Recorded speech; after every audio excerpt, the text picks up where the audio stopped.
University of Missouri Healthcare knows you've got better places to be than in a hospital. That's where our world-class technology and highly skilled medical team come in. We get you home sooner. That's important to you and those who wait for you. Rufus, guess who's home?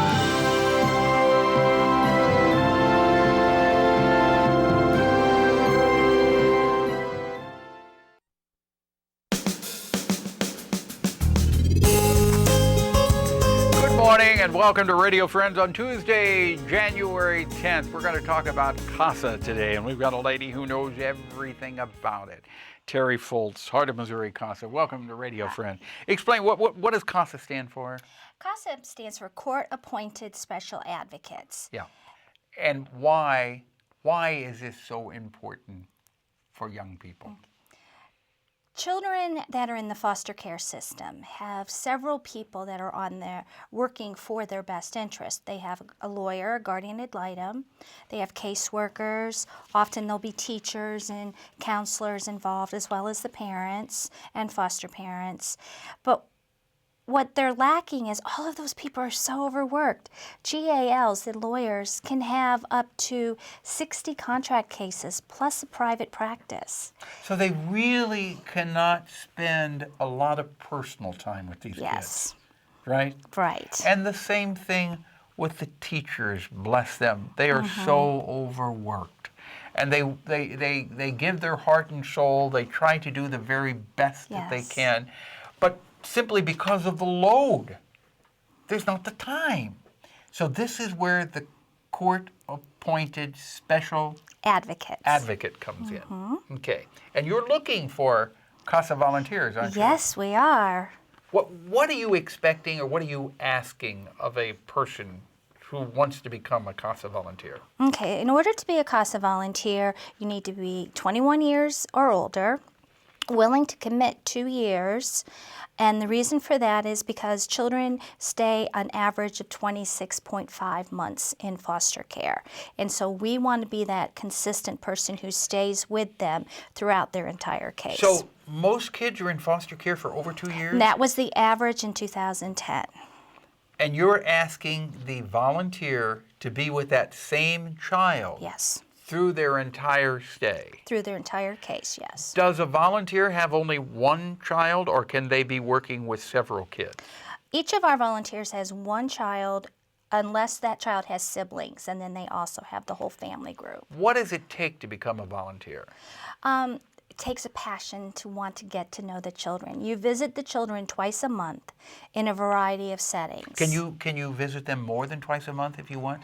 We ask them not to, for the mere reason of initially they want to visit and visit and visit a lot, and then about 6 months down the road, it's not, they know the child already, it's predictable. They tend to want to cut off the amount of visits at that point. So you ask for only twice a month then? Yes. And how long are these visits? It can be anywhere from a half hour to an hour at a time. We just go in, it depends on the setting. You can go into schools and eat lunch with the elementary kids and then play with them on the playground.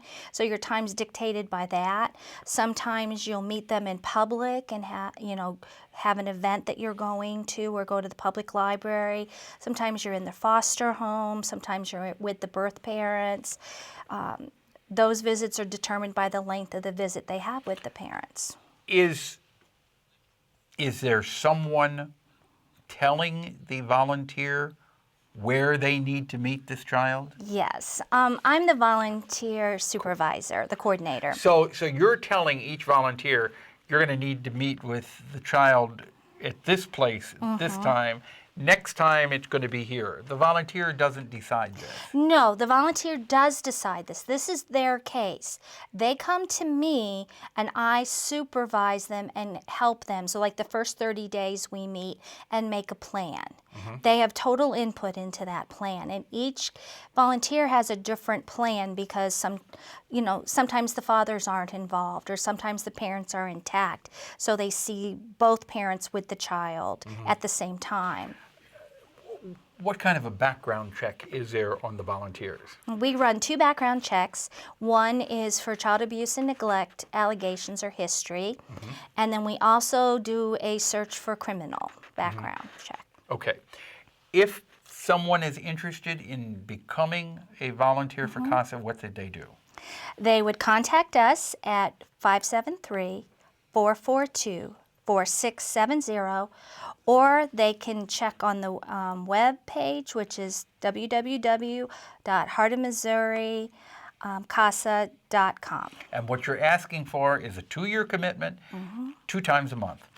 Okay, 2 times with the child per 2 times month. with the child per month. And then any other activities they need to do, like they'll be writing court reports, they'll be attending team meetings and court hearings. Okay. You have a little, you want to call it a poem?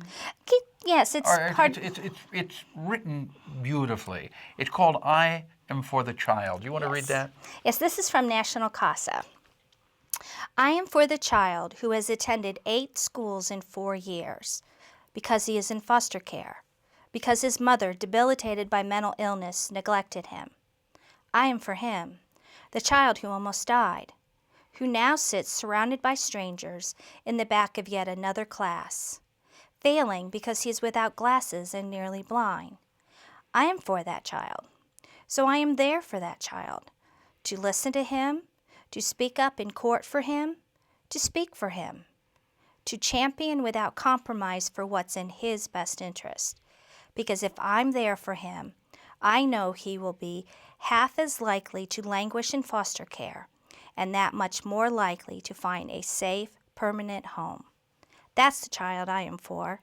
I am a court-appointed special CASA advocate. Court-appointed special advocate or CASA volunteer. I am you. You said it beautifully. You said it beautifully, Terrie. Before we go away, how much time in a month, besides the 2 visits, would you say that a volunteer needs to allot for this? Okay, during the initial training, it is kind of intense. There's 30 hours of training, so that may be up to 3 to 5 hours a week, depending on how much out-of-class assignments they have.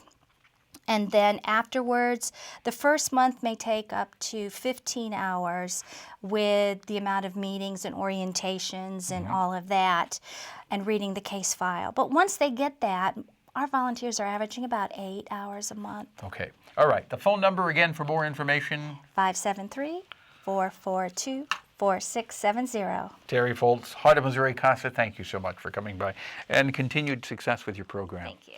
Tomorrow, Dr. Martin Luther King Jr. celebration. We have Mary Ratcliffe on. Our program directed by Travis McMillan of the Reynolds Journalism Institute. Audio is Pat Akers from KBIA. Our floor director is Will Claggett, and our assistant producer and guest coordinator, Uncle James Mauser.